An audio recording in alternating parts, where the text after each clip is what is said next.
Good to have you here. We're going to focus on that mindset a little bit more because I know there's been times in your life that something wasn't quite right, something was out of whack. There's just something that was holding you back, and it comes back to life alignment.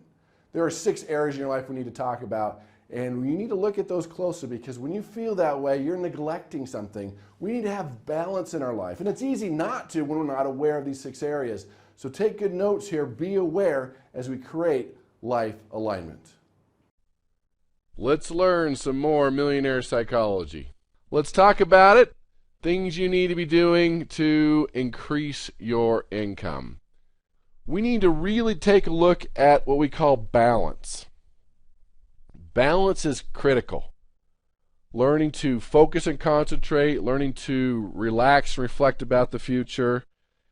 That is important. Now, what we're noticing, we talk about life alignment. You need to have balance in your life. You need to be able to treat yourself like a mutual fund. Let me ask this question. Have you ever felt that your life was out of whack, that something wasn't quite right? Have you ever felt that way? We all have these moments, some more than others. And in a lot of ways, you need to treat yourself like a mutual fund. Meaning, if you neglect one aspect of your life, it'll affect every aspect of your life. If you had a mutual fund of 6 stocks or even 10 stocks and one stock was a real stinker, it would pull down the whole value of that mutual fund. Just like if you neglect one area of your life, it'll pull down your whole life. So you need to ask what stocks or parts of your life are pulling you down. If you look at your personal mutual fund, you have to ask yourself, are you a high growth fund, a low performing fund? Would you recommend it to other people? What I want to do here is I want to talk about 6 distinct areas of your life. And I want you to pick the one that is the weak link. You can't say I'm doing really good here, but I'm terrible here, because it affects every aspect of your life. We call this life alignment. The first one is one that's you're working on, you're listening to this course, is financial. Now let me ask this question. If you can't pay your bills, does that affect every aspect of your life? Think it affects relationships? You think that's ever caused any type of divorce? It affects your health. It affects your emotions. It affects every aspect of your life. Financial. So I know you're working on it. Let's move on to the next one. The next one is intellectual. We are intellectual creatures. And if you're not working on your mind, it starts to deteriorate. This is your personal development program. Harvard study shows that those who are learning and growing every day are more optimistic about life. They're more enthusiastic about where they're going and what they're going to accomplish. But those who are not learning and growing every day become negative, pessimistic, doubtful about themselves and their future. So you probably notice with personal development, you feel better. See, the world knowledge base doubles every 6 years, and contrary to popular belief, what you don't know will hurt you. Now here's the ironic thing. You're starting to learn, you're growing, you're feeling good about it, but your family and friends who are not learning anything, that watch TV all day, they think they know everything, but the more you learn, you realize you don't know very much and you have a lot more to learn. Have you guys noticed that? Right? You've probably seen that happen. 90% of all homes worth over $1 million have a library. The phrase, "I'll figure it out on my own," is not what millionaires do.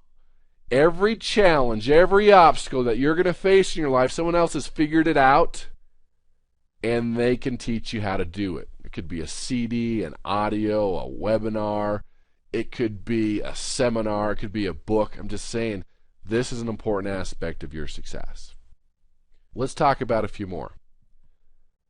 The next one is spiritual. How many of you would agree that we are spiritual creatures? How we define it is where we get into difficulties, but we do have a spiritual side of us. 95% of all humans believe in a higher power. What is that spiritual side? Well, let's talk about it. What does it mean to you? It could be an organized religion. It could be getting back to nature. It could be meditation. It could be yoga. That's okay. You find what works for you. Millionaires tend to be very spiritual. They claim to be very spiritual. Couple things that we can all do right now. Part of your spirituality is learning to serve others, learning to help others, learning to give back and make the world a better place. When you're helping out in a soup kitchen or in a hospital, it is very difficult for you to be depressed. Would you agree with that? When you get stuck in depression, it's because you're thinking about yourself too much. You're not giving back enough. Because when you start giving back and helping those that are less fortunate, you're realizing, hey, you're pretty fortunate. And that's part of your spirituality. Giving back, helping out, serving other people. Again, you get to choose where that's going to be. A church, charity, cause, a community. You choose, but that's part of your success that anybody can tap into right now. Part of your spirituality is also taking time to be alone with your thoughts. You can go a whole day without taking time to be alone with your thoughts, with TV and radio and children and things happening. We notice that millionaires take time to be alone with their thoughts, to listen to their thoughts, to listen to their intuition. That's also part of your spirituality. Ask yourself, is this the area that's pulling you down? Again, how you define it's up to you. I'm just letting you know that this is a big aspect of your balance. Next one is physical. When you don't feel well, does that affect every aspect of your life? Wow. It'll affect your spirituality, it'll affect the finances, it'll affect your relationships. You need to have some type of health plan. What is your health plan? You probably should be taking some type of nutritional, some type of vitamins. That's what the studies are showing. You should probably be exercising. And I've been guilty, like many of you.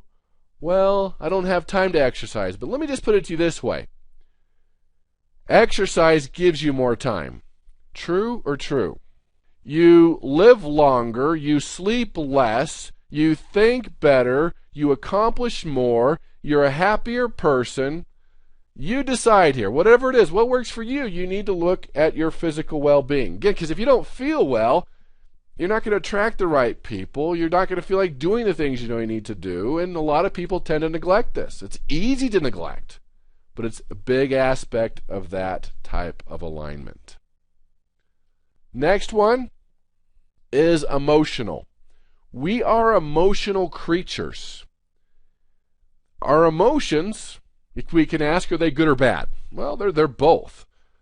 The emotions are kind of like gauges on a car. They're telling us what's happening on the inside. We're finding about emotions that emotions can be very addicting. Emotions like anger. When you feel angry, it releases neuropeptides in your body.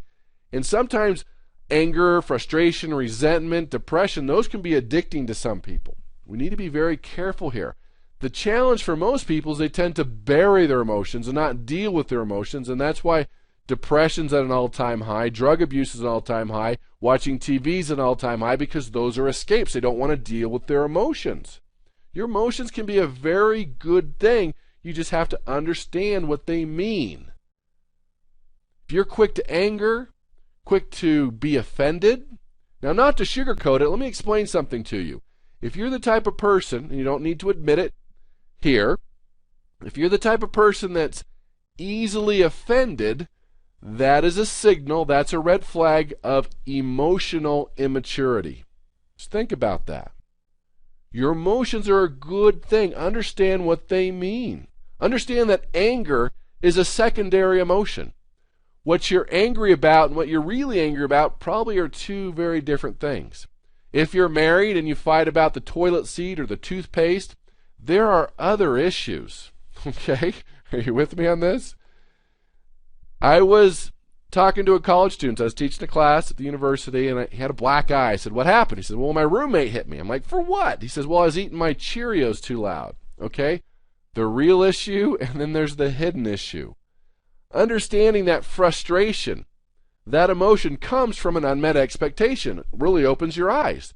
When you're frustrated with somebody or someone's frustrated with you, there's some expectation, spoken or unspoken, that hasn't been met. Resentment comes from the word sentir, to feel, which means to re-feel, to rehash, to relive that moment where you supposed that you were wrong.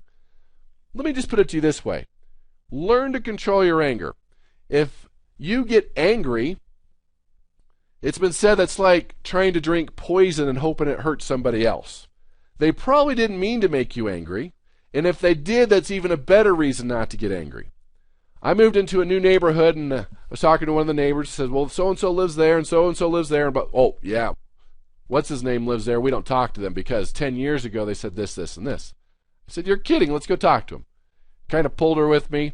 And I said, hey, I'm your new neighbor, and you know so-and-so. And she looked at him. She says, you know what? We haven't talked to you because 10 years ago, remember you said this and this and this?